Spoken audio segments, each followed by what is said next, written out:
بسم اللہ الرحمن الرحیم۔ سورۃ الزمر۔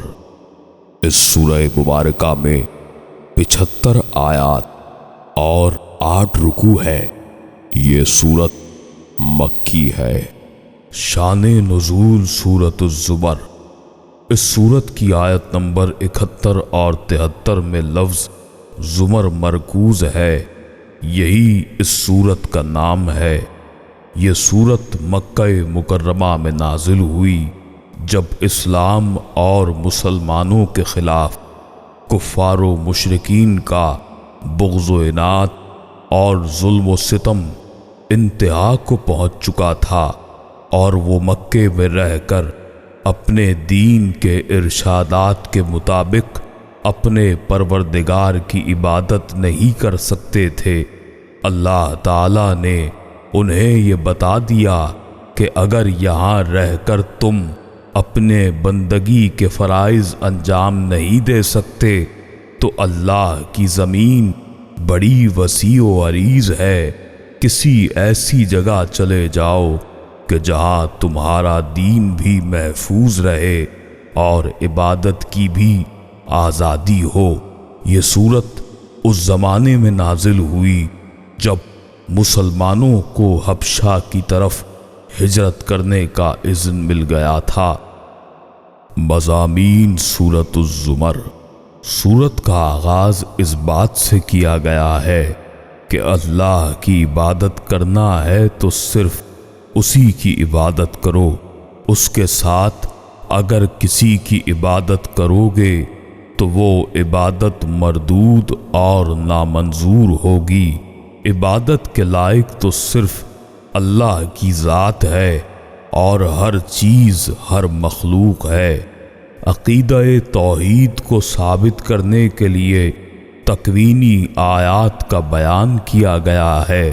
آسمانوں اور زمینوں کو پیدا کرنے والا صرف اللہ ہے۔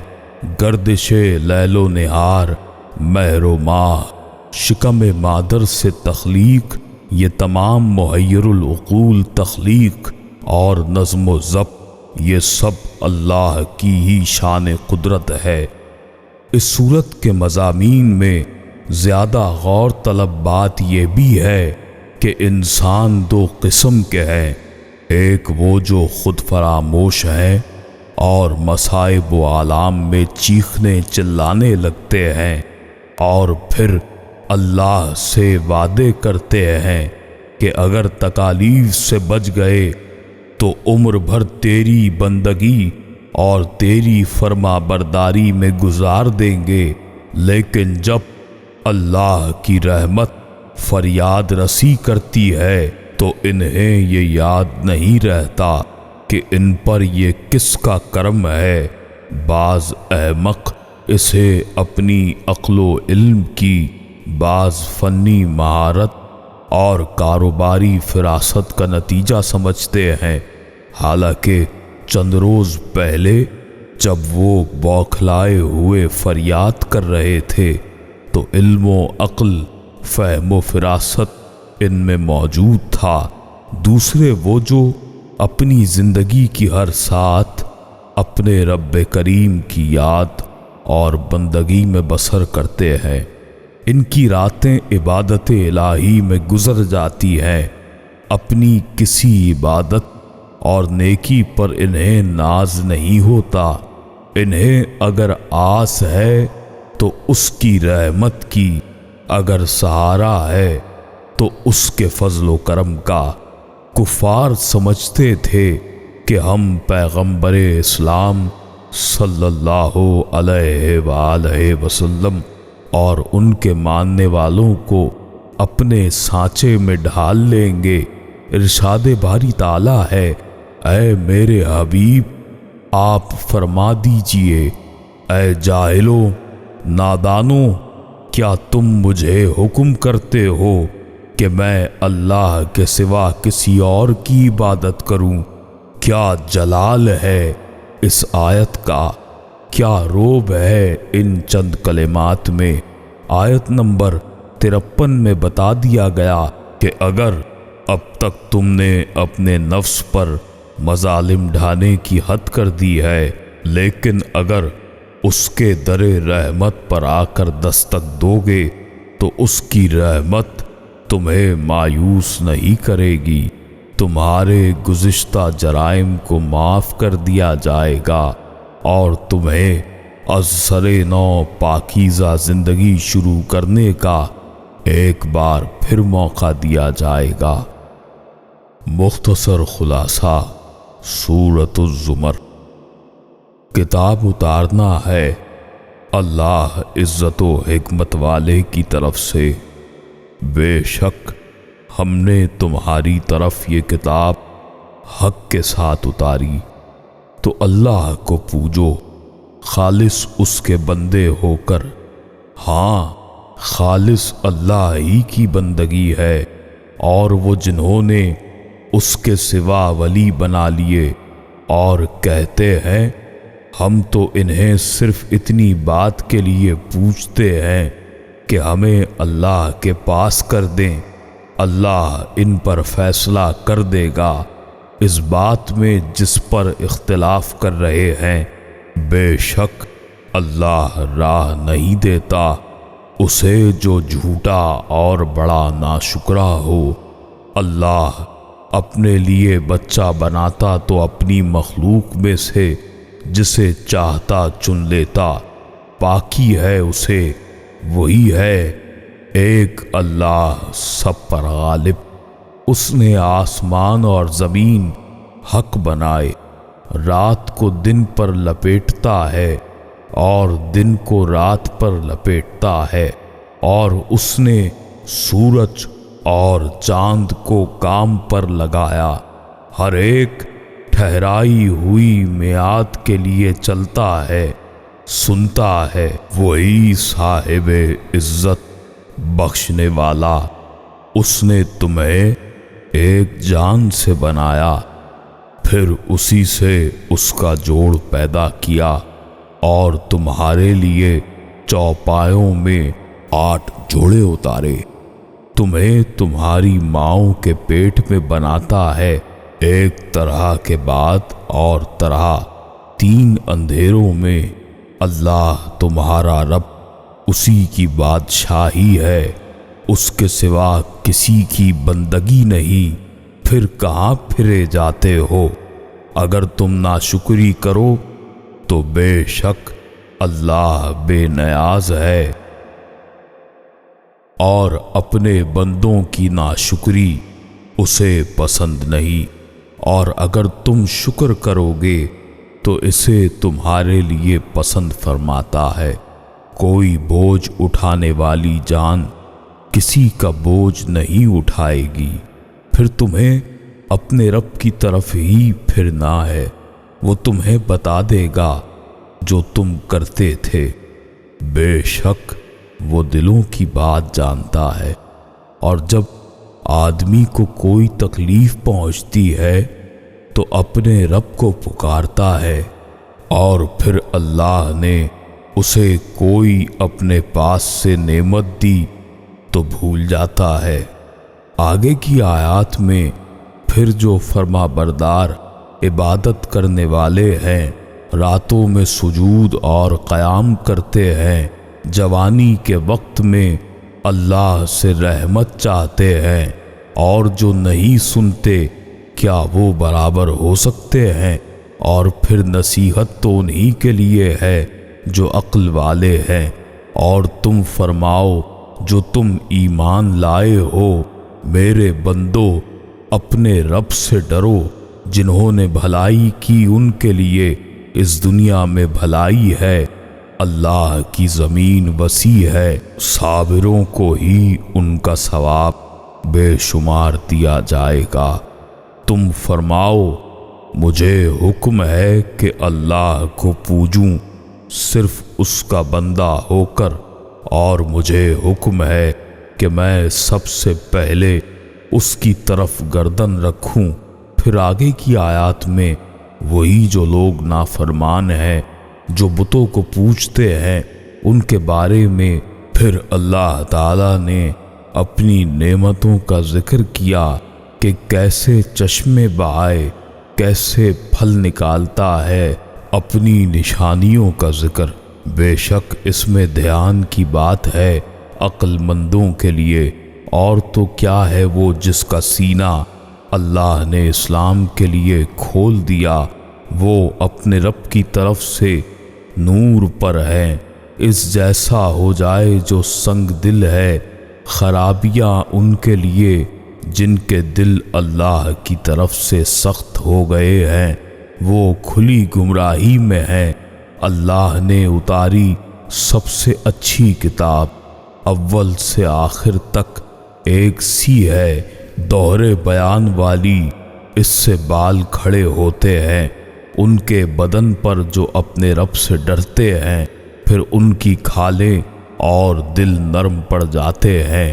اللہ کی یاد کی طرف رجوع میں یہ اللہ کی ہدایت ہے، راہ دکھائے اسے جیسے چاہے، اور جسے اللہ گمراہ کرے اسے کوئی راہ دکھانے والا نہیں۔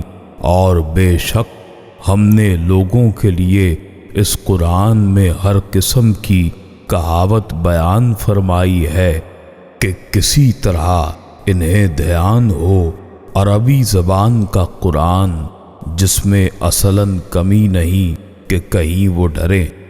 اللہ ایک مثال بیان فرماتا ہے، ان میں ایک غلام بدخو مشرک اور ایک نرے ایک مولا کا، کیا ان دونوں کا حال ایک سا ہے؟ سب خوبیاں اللہ کو، بلکہ ان کے اکثر نہیں جانتے۔ بے شک تمہیں انتقال فرمانا ہے اور ان کو بھی مرنا ہے، اور اس سے بڑھ کر ظالم کون جو اللہ کو جھوٹ مانے اور حق کو جھٹلائے جب اس کے پاس آئے تو کیا جہنم میں کافروں کا ٹھکانہ نہیں؟ اور وہ جو یہ سچ لے کر تشریف لائے اور جنہوں نے ان کی تصدیق کی، یہی ڈر والے ہیں۔ ان کے لیے ہے جو وہ پائیں اپنے رب کے پاس، نیکوں کا یہی صلہ ہے۔ آگے کی آیت میں کہ کس نے بنائے زمین و آسماں، تو اللہ نے ہی بنائے زمین و آسماں، اور ان جھوٹے خداؤں نے کچھ بھی نہیں کیا جن کو یہ لوگ مانتے ہیں۔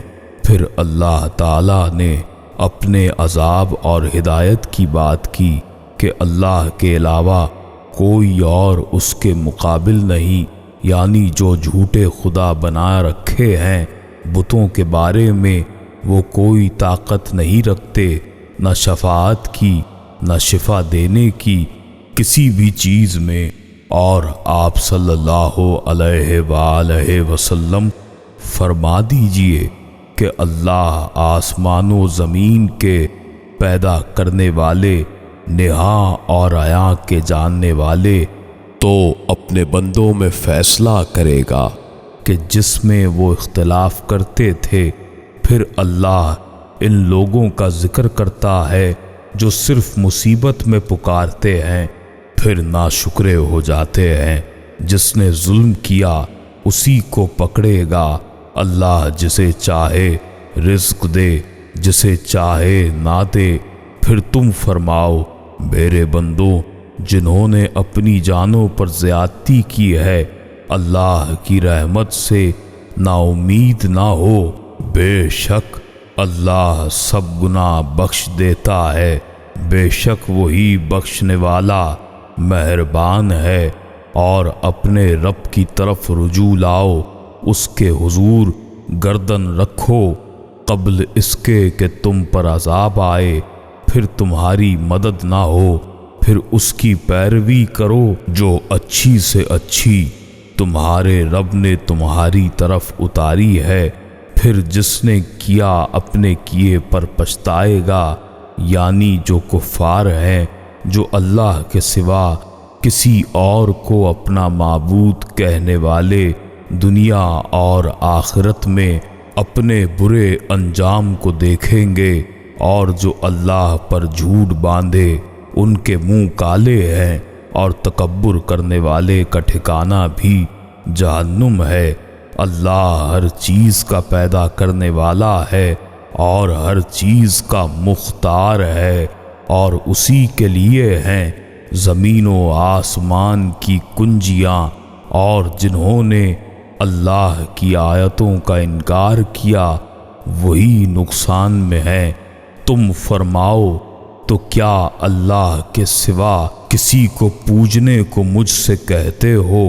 جاہلوں، بے شک وحی کی گئی تمہاری طرف اور تمہارے اگلوں کی طرف کہ بے شک سننے والوں اگر تم نے اللہ کا شریک کیا تو ضرور تیرا کیا دھرا غلط ہو جائے گا اور ضرور تو خسارے میں رہے گا، بلکہ اللہ کی بندگی کر اور شکر کرنے والوں میں سے ہو۔